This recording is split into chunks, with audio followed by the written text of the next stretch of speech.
Bonjour à tous, dans cette vidéo, on va corriger la première partie du concours CCINP de physique pour la session de 2023 en PC.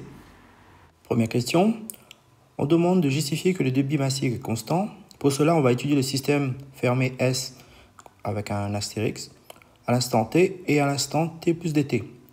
On utilise dans un premier temps la conservation de la masse, puis le fait que l'écoulement soit stationnaire.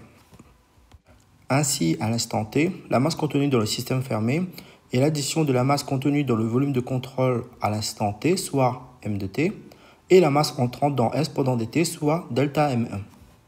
On effectue la même chose à l'instant T plus dt, la masse contenue dans le système fermé, et donc l'addition de la masse contenue dans le volume de contrôle à l'instant T plus dt, et la masse sortante dans S pendant dt, soit delta m2. Utilisant la conservation de la masse, on a l'égalité suivante. Donc la masse contenue dans S à l'instant T plus delta M1 est égale à la masse contenue dans S à l'instant T plus dt plus delta M2.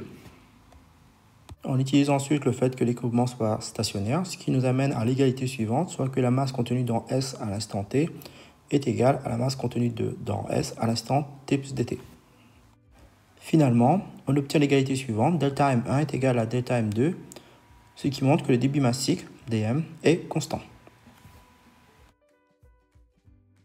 Question suivante. Pour répondre à cette question, on doit déterminer le travail des forces de pression à l'entrée et à la sortie. On peut utiliser une petite astuce, c'est de considérer que ces forces sont toujours orientées vers le système. Ainsi, à l'entrée, si on utilise un axe de projection, soit U de x, les forces de pression à l'entrée sont considérées comme positives, c'est-à-dire suivant U de x, et à la sortie comme négatives. C'est un moyen ici pour ne pas se tromper au niveau des signes. Ainsi, à l'entrée, le travail vaut P1 fois V1, et à la sortie, le travail vaut moins P2 fois V2. On va déterminer le travail des forces de pression. Ici, j'ai oublié le mot travail, avoir force de pressante, mais c'est bien le travail qu'on recherche ici. Pour déterminer le travail à l'entrée, on va intégrer l'expression moins PdV pour un volume de départ qui vaut V1 vers un volume qui vaut 0. Ce qui nous permet d'avoir le travail à l'entrée qui vaut P1 fois V1. C'est un travail positif conforme à la petite astuce qu'on a utilisée au début. On fait la même chose à la sortie avec un volume qui va passer de 0 à V2, ce qui nous donne un travail des forces de pression à la sortie qui vaut moins P2 fois V2.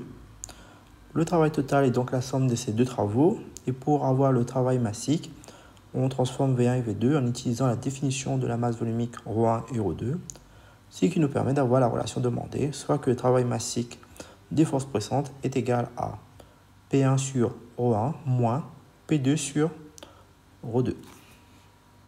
Question 3.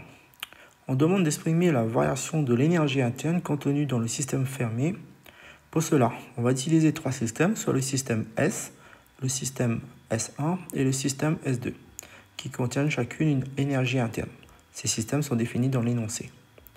On détermine l'énergie du système à l'instant T, qui est donc la somme de l'énergie interne du système S et du système 1, qui a pour énergie interne U1. On fait pareil à l'instant T plus dt. L'énergie interne du système fermé à l'instant T plus dt est donc la somme de l'énergie interne du système S à l'instant T plus dt et de l'énergie interne du système S2 noté U2. La variation de l'énergie interne est donc égale à la différence d'énergie du système fermé entre les instants T et T plus dt. On effectue cette différence. On utilise également le fait que l'écoulement soit stationnaire. Ainsi, l'énergie interne du système S à l'instant T est égale à l'énergie du système S à l'instant T plus dt. Après simplification, la variation de l'énergie interne vaut U2 moins U1. On transforme U2 et U1 avec l'expression du débit massique, ce qui nous permet de retrouver l'expression qu'on nous demande de retrouver à cette question. On demande également d'exprimer la variation de l'énergie cinétique et de la variation de l'énergie potentielle.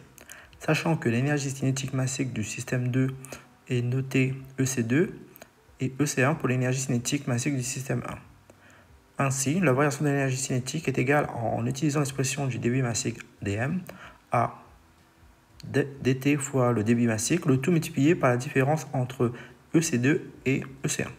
De manière analogue, on obtient l'expression de la variation de l'énergie potentielle qui va être égale au débit massique fois dt, le tout multiplié par la différence entre EP2 et EP1. Question numéro 4. Pour répondre à cette question, on va appliquer au système fermé entre les instants t et T plus dt, le premier principe de la thermodynamique.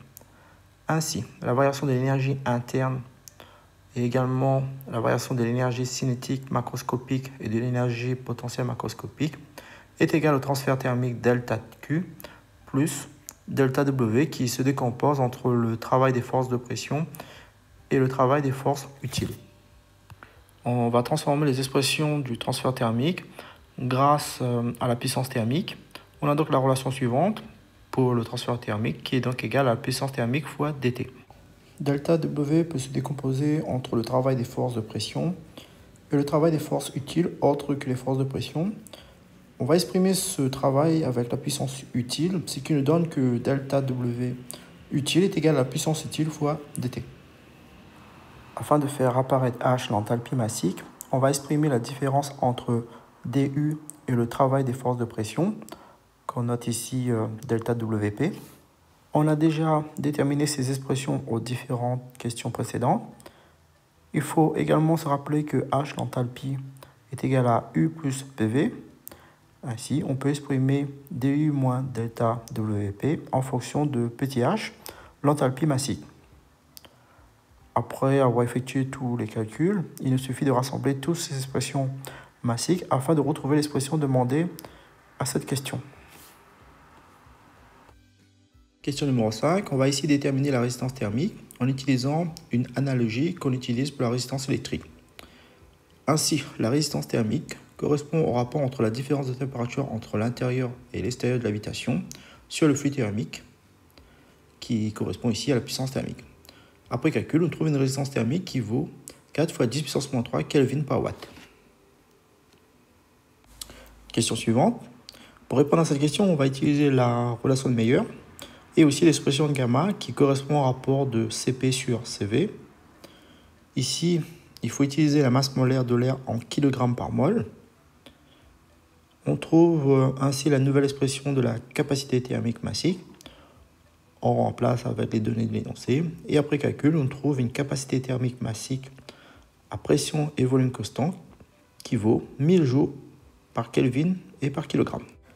Pour répondre à la question 7, on va considérer deux systèmes ouverts. Le premier système reçoit une puissance thermique du système 2. Cette puissance est considérée comme positive car on reçoit une puissance. Ainsi, le système 2 va lui perdre une puissance thermique qui sera considérée comme négative. Ces deux puissances en valeur absolue sont les mêmes. On applique ainsi le premier principe aux deux systèmes. Pour les deux systèmes, il n'y a pas de puissance utile car il n'y a pas de PS mobile dans la VMC. De plus, le système est calorifugé pour les deux systèmes, donc pas d'échange thermique avec l'extérieur. En utilisant ces informations et en utilisant l'expression obtenue à la question 4, on a deux nouvelles expressions. On utilise également l'expression de l'enthalpie massique qui vaut capacité thermique fois la différence de température. Après simplification, on trouve la relation demandée pour les températures. On fait l'application numérique et on trouve T' intérieur qui vaut 5 degrés Celsius. À la question 8, on demande ici d'exprimer le flux thermique qui est ici égal au débit massique fois la capacité fois la différence de température. Ici, il faut faire attention, le débit massique doit être exprimé en kg par seconde, c'est pour cela qu'on va diviser par 3600 le débit massique donné dans l'énoncé. Après calcul, on trouve une puissance de 2 fois 10 puissance 2 watts. À la question suivante, on demande ici de déterminer la puissance fournie par le chauffage. Pour cela, il faut considérer que l'habitation possède deux types de pertes. Une perte au niveau des parois, mais aussi une perte liée à l'apport d'air frais à la VMC. Ainsi, il faut fournir une puissance qui compense ces deux pertes, de l'égalité suivante. Et après calcul, la puissance fournie par le chauffage vaut 5200 watts. Question 10. On va ici calculer le pourcentage d'énergie économisée grâce à la formule donnée à cette question. On va déterminer dans un premier temps le flux thermique reçu par un VMC simple, sachant que les températures qu'on doit utiliser ici sont de 0 degrés Celsius pour l'extérieur et de 20 degrés pour l'intérieur. On fait le calcul et on trouve 8,33 10 puissance 2 watts. Ainsi, la puissance qu'on doit fournir pour chauffer l'habitation va être égale à cette puissance plus la puissance thermique perdue par les parois, soit un total de 5833 watts. On fait l'application numérique pour trouver le pourcentage d'énergie économisée et on trouve 11% d'énergie économisée lorsqu'on passe d'un VMC simple à un VMC double. Si maintenant l'échange thermique est parfait, cela signifie que la température extérieure est égale à la température T' intérieure.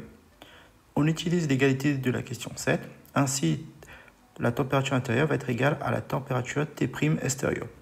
La puissance thermique reçue par l'air insufflé vaut donc 0. La puissance thermique par chauffage vaut ainsi 5000 watts. On fait l'application numérique et on trouve cette fois-ci 14%. Question 11. On nous demande ici de représenter l'allure du diagramme des phases pression-température de l'eau et également d'indiquer le domaine de chaque phase en présence. On va le faire. Et également de définir avec précision les deux points caractéristiques qui y figurent. Après avoir indiqué les différentes phases, on remarque la présence du point T, point triple, point pour lequel les trois phases coexistent. On a aussi le point C, point critique, point au-delà duquel on ne peut plus distinguer les phases liquides et gazeuses. On parle alors de fluide supercritique. Question numéro 12. On demande d'exprimer la relation entre P0, la pression atmosphérique, et les pressions partielles de la vapeur d'eau, notée PE, et la pression partielle de l'air, sec, notée PAS. On utilise pour cela la loi de Dalton, qui nous donne la relation suivante, que P0 est égal à PE plus PAS. Après calcul, on trouve une pression partielle de la vapeur d'eau qui vaut 1,265 fois 10 puissance 3 Pascal, une pression partielle pour l'air sec qui vaut 9,87 fois 10 puissance 4 Pascal. On détermine dans un premier temps la masse d'air sec. Pour cela, on va utiliser la loi des gaz parfaits avec une masse d'air qui vaut 29 grammes par mol, qu'il faut utiliser en kg par mol. Grâce aux différentes expressions établies précédemment, on trouve une masse d'air sec qui vaut 59 kg. On va effectuer la même chose pour la vapeur d'eau. Ici, la masse molaire vaut 18 g par mol, qu'il faut aussi convertir en kg par mol. À nouveau, on utilise la loi des gaz parfaits pour la vapeur d'eau. Et après calcul, on trouve une masse de vapeur d'eau qui vaut 0,47 kg. Cela nous permet de calculer l'humidité spécifique qui vaut 8 fois 10 puissance moins 3 kg d'eau par kg d'air sec. Question 13. À cette question, on chauffe de l'eau afin de saturer en humidité l'air de la cuisine. Ainsi, le degré hydrométrique vaut 100%, ce qui nous donne, en utilisant la définition du degré hydrométrique, une pression partielle, PE, qui vaut 2,3 fois 10 puissance 3 Pascal. Cela va nous permettre de calculer, en utilisant la loi des gaz parfaits, la masse d'eau totale qu'il faut utiliser pour saturer l'humidité de l'air, soit une masse totale de 0,85 kg. Ici, il ne faut pas oublier qu'il y a déjà 0,47 kg d'eau. Ainsi, la masse à évaporer sera de 0,85 moins les 0,47 kg d'eau déjà présents, soit 0,38 kg. Si on considère ici qu'un kg d'eau vaut 1 litre, on a donc un volume d'eau à évaporer qui vaut 0,38 litres. Question 14. On va ici établir une équation différentielle qui est vérifiée par la concentration à partir d'un bilan de masse entre les instants T et T plus dt pour la vapeur d'eau. Le bilan de masse correspond à la différence de masse pris à l'instant T plus dt et à l'instant T. Cette différence de masse est égale à la masse entrante pendant dt moins la masse sortante pendant dt plus la masse créée pendant dt. Sachant que la concentration massique est égale à la masse divisée par le volume, on a ici la nouvelle expression de la différence de masse prise aux instants T plus dt et T, soit le volume multiplié par la concentration à l'instant T plus dt moins la concentration à l'instant T. On va exprimer dans un premier temps la masse entrante qui dépend de dt et de la concentration C extérieure.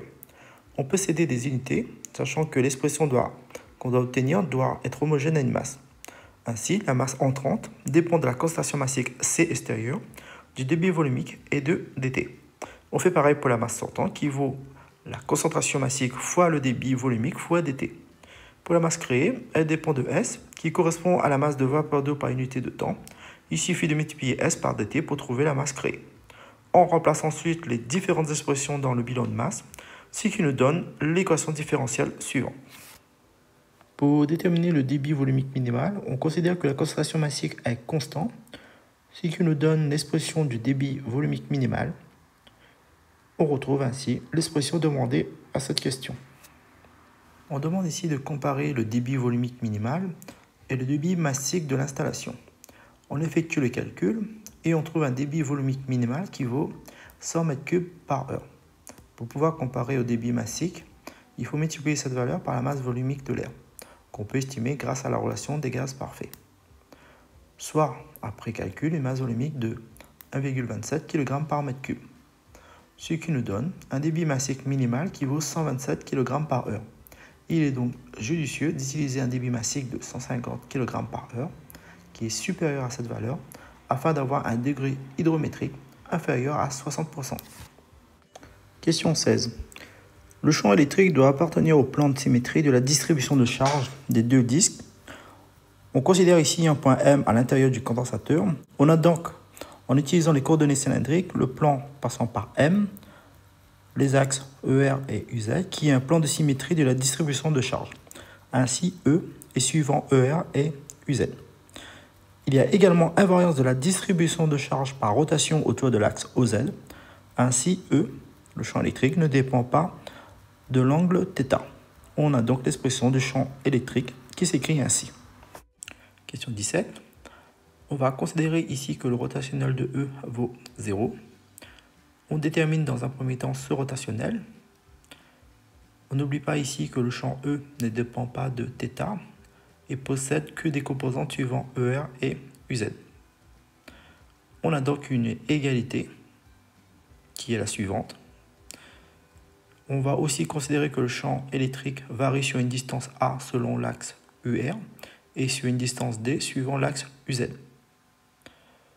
On en déduit la relation suivante pour les ordres de grandeur, à savoir que on va négliger le champ E suivant ER par rapport au champ électrique suivant UZ, étant donné ici que A est très supérieur à D. On utilise également l'équation de Maxwell-Gauss. Il n'y a pas de charge à l'intérieur du condensateur, ainsi la composante suivant EZ ne dépend pas de Z. On retrouve l'expression demandée à cette question. Question 18.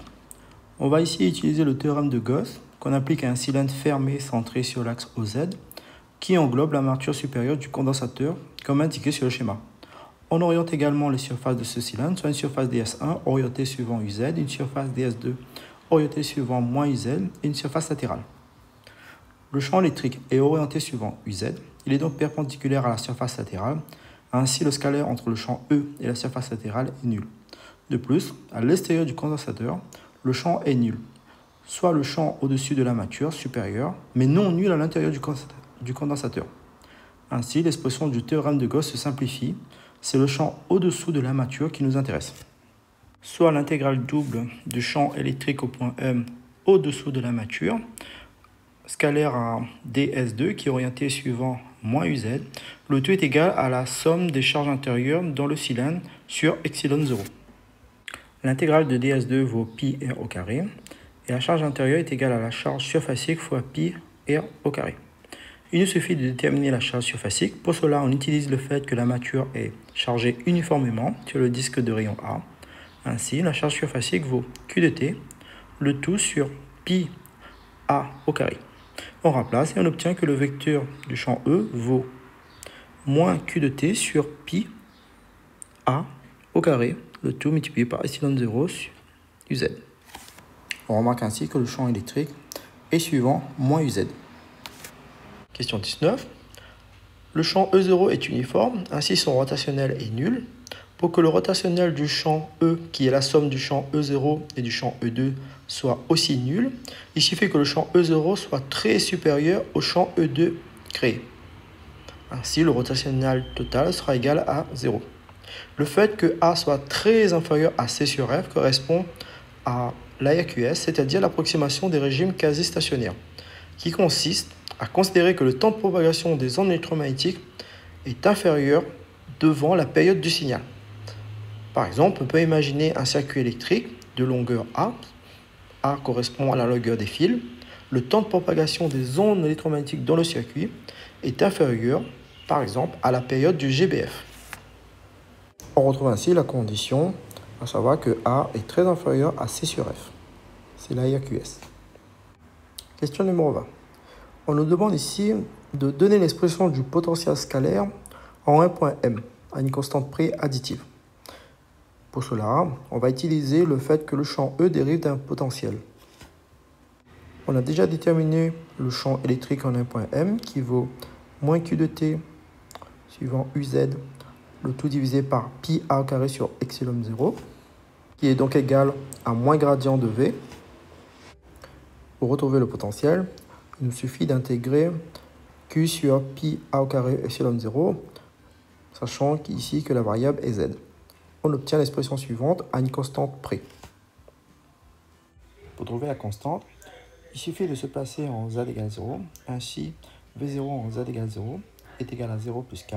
Donc K est égal à V0 en Z égale 0.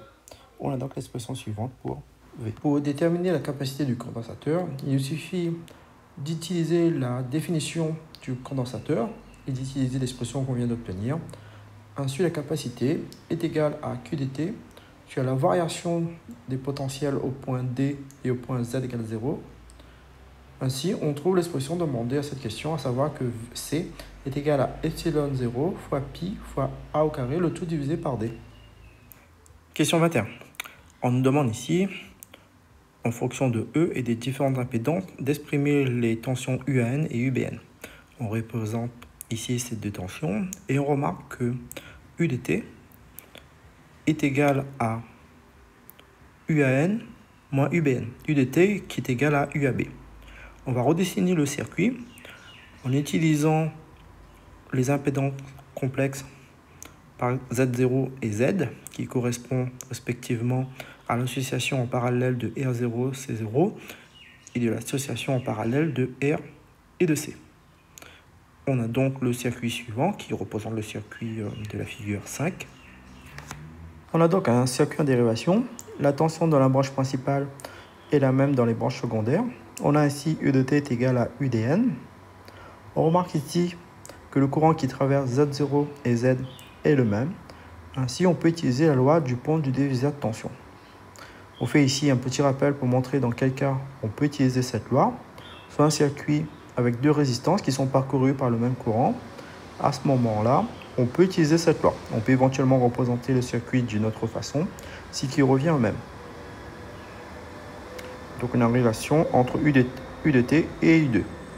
Si maintenant on a une autre résistance, par exemple, en parallèle avec une des résistances, on ne peut plus appliquer cette loi. Étant donné ici que le courant traversé par les résistants ne sont plus les mêmes. Soit maintenant un circuit en dérivation. Et on se pose la question, peut-on appliquer la loi du pont du diviseur de tension? Et si oui, entre quelles tensions? La réponse ici est oui. Afin de nous aider à mieux comprendre comment l'appliquer, on va représenter ce circuit d'une autre façon, ce qui revient au même. On remarque ainsi que le courant qui circule dans R1 et R2 est le même. On peut ainsi appliquer la loi à E de T et U2. Et pareil entre E de T et R3. Ce circuit est équivalent au circuit 5. Revenons à notre circuit de la figure 5. On peut ici utiliser la loi du pont du diviseur de tension.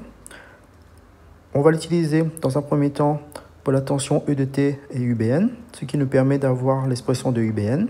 Et également une relation entre E de T et UAN, ce qui nous donne la relation suivante en fonction des résistances. Il suffit ensuite, pour obtenir U de T, de faire la différence entre ces deux tensions, ce qui nous donne l'expression suivante pour U de T. Cette expression est conforme à celle qui est demandée à cette question. Question suivante. On nous dit que le pont de ce est équilibré lorsque U est égal à 0. Ainsi, lorsque U égale à 0, on remarque que R2 fois l'impédance Z0 est égal à R1 fois Z. On va donc exprimer l'impédance Z0 et l'impédance Z. Après calcul, on a les deux expressions suivantes pour ces deux impédances. Après avoir obtenu ces deux impédances, il nous suffit de remplacer ces deux impédances dans l'expression qu'on a obtenue précédemment, à savoir que R2 fois l'impédance Z0 est égal à R1 fois Z. On va ensuite simplifier ces expressions. Et on remarque ici qu'il y a égalité entre les deux nombres complexes et égalité entre les nombres réels. Ainsi, on pourra déterminer l'expression de R et l'expression de C. Après simplification, on trouve que R est égal à R0 fois R2, le tout divisé par R1. Et C, la capacité, est égale à R1 fois C0, le tout divisé par R2. Question 23. On nous demande ici de déterminer le degré hydrométrique. Pour cela, il nous faut déterminer la capacité en picofarad et de faire correspondre cette valeur sur la courbe. Pour les déterminer, on utilise les deux expressions obtenues précédemment, on remplace et après calcul, on trouve une capacité de 144 picofarad qu'on fait correspondre sur la courbe, ce qui nous donne un degré hydrométrique qui vaut 47,5%. Fin de la première partie.